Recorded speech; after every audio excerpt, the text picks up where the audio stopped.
Hello friends, അസ്സലാമു അലൈക്കും. എല്ലാവർക്കും നമസ്കാരം.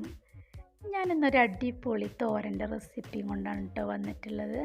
നമ്മൾ വീട്ടിൽ ക്യാരറ്റ് ബീറ്റ്റൂട്ടൊക്കെ വാങ്ങിക്കഴിഞ്ഞാൽ അത് അവിടെ അങ്ങനെ ഇരിക്കും. ആർക്കും അങ്ങനെ ഉപ്പേരി വെച്ച് കഴിക്കാനൊന്നും ഇഷ്ടമുണ്ടാവില്ല. അപ്പോൾ ഇതുപോലെയൊക്കെ ഒന്ന് ഉപ്പേരിയൊക്കെ വെച്ച് കൊടുത്തു കഴിഞ്ഞാൽ നല്ല ടേസ്റ്റായിരിക്കും. ഇതിൽ ഞാൻ വേറൊരു സംഭവം കൂടി ആഡ് ചെയ്തിട്ടുണ്ട്. അതാണ് ഇത്ര രുചികരമാക്കിയത് ഈ ഒരു തോരന്. അപ്പോൾ എന്തായാലും വളരെ ഹെൽത്തി ആയിട്ടുള്ള ഈ ഒരു തോരന് ഞാൻ എങ്ങനെയാണ് ഉണ്ടാക്കിയെന്ന് അറിയാൻ വേണ്ടിയിട്ട് എൻ്റെ വീഡിയോ സ്കിപ്പ് ചെയ്യാതെ കാണുക. ആദ്യമായിട്ട് കാണുന്നവരൊക്കെ ഉണ്ടെങ്കിൽ എൻ്റെ ചാനലൊന്ന് സബ്സ്ക്രൈബ് ചെയ്ത് തന്നെ ഒന്ന് സപ്പോർട്ട് ചെയ്യുക. ഇഷ്ടപ്പെട്ട ഒരു ലൈക്ക് കൊടുക്കുക. അപ്പോൾ അതാ നമ്മൾ ക്യാരറ്റ് എടുത്തിട്ടുണ്ട്. ക്യാരറ്റ് നന്നായിട്ട് കഴുകി തൊലി കളഞ്ഞ് ചോപ്പ് ചെയ്തെടുക്കുക. ഇതുപോലെ ചോപ്പറിൽ ഞാൻ ചെറിയ കഷ്ണങ്ങളാക്കി ഇട്ട് കൊടുത്തിട്ട് നന്നായിട്ട് ചോപ്പ് ചെയ്തെടുത്തു.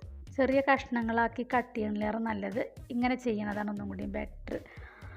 പിന്നെ നമ്മൾ അതേമാതിരി തന്നെ സവാളയും പച്ചമുളകും ഇതുപോലെ ചോപ്പറിലിട്ടിട്ട് ഞാൻ ചോപ്പ് ചെയ്തെടുത്തേക്കാണ്. അപ്പോഴും നന്നായിട്ട് ചെറുതായിട്ട് കട്ട് ചെയ്ത് കിട്ടും. പിന്നെ നമ്മളൊരു പാന് വെച്ച് കൊടുത്തു. അതിൽ 2 ടേബിൾ സ്പൂൺ വെളിച്ചെണ്ണ ഒഴിച്ചു കൊടുത്തു. അതിലേക്ക് നമ്മൾ ഈ ചോപ്പ് ചെയ്ത സവാളയും പച്ചമുളകും ഇട്ടിട്ട് നന്നായിട്ടൊന്ന് വഴറ്റി കൊടുത്തു. അതിലിടക്ക് കുറച്ച് കറിവേപ്പില ഇട്ട് കൊടുത്തു. പാകത്തിന് ഉപ്പും ചേർത്ത് കൊടുത്തു. എന്നിട്ട് നന്നായിട്ട് അങ്ങനെ ഒന്ന് വഴറ്റിയെടുക്കുക.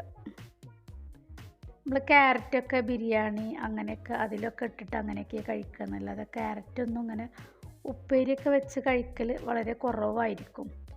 കാരണം ആർക്കും വെറും ക്യാരറ്റൊന്നും വെച്ച് കഴിഞ്ഞാൽ അങ്ങനെ അത്രയ്ക്ക് ഇഷ്ടമുണ്ടാവില്ല. പിന്നെ ഇതുപോലെയൊക്കെ എന്തെങ്കിലുമൊക്കെ ആഡ് ചെയ്ത് വെച്ച് കഴിഞ്ഞാൽ നല്ല ടേസ്റ്റായിരിക്കും. പിന്നെ ഇത് വഴന്ന് വന്നപ്പോൾ ഞാൻ ആ ക്യാരറ്റ് ഇട്ട് കൊടുത്തു കേട്ടോ. അതിൻ്റെ വീഡിയോ എൻ്റെ അടുക്കന്ന് മിസ്സായി.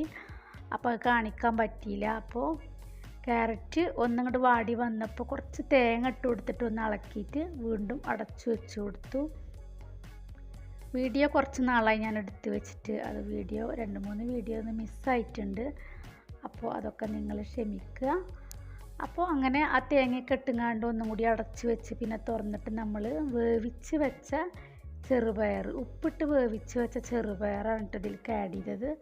അതിട്ട് നന്നായിട്ടൊന്ന് ഇളക്കി ഒന്ന് അടച്ച് വെച്ചിട്ട് അത് ഇളക്കിയെടുത്തപ്പോൾ നമ്മുടെ തോരൻ ഇവിടെ റെഡി ആയിട്ടുണ്ട്. അപ്പോൾ അതവിടെ ചെറുപയർ ഉപ്പേരി തോരൻ എന്നൊക്കെ പറയില്ലേ, അതിവിടെ റെഡി ആയിട്ടുണ്ട്. അപ്പോൾ വീട്ടിൽ ഇങ്ങനെയൊക്കെ ഒന്ന് ഉണ്ടാക്കി കുഞ്ഞു മക്കൾക്കൊക്കെ ഇങ്ങനെയൊക്കെ ഒന്ന് കൊടുത്ത് നോക്കുക. നല്ല ഹെൽത്തി ആയ ഒരു ഫുഡാണിത്. അപ്പോൾ എരിവൊക്കെ കുറച്ച് ഉണ്ടാക്കി കഴിഞ്ഞാൽ കുട്ടികളൊക്കെ വെറുതെ കൊണ്ടുപോയിട്ട് കഴിക്കും. അപ്പോൾ എന്തായാലും എൻ്റെ വീഡിയോ ഇഷ്ടമായി എന്ന് വിചാരിക്കുന്നു. വീഡിയോ ഇഷ്ടപ്പെട്ട ഒരു ലൈക്ക് കൊടുക്കുക.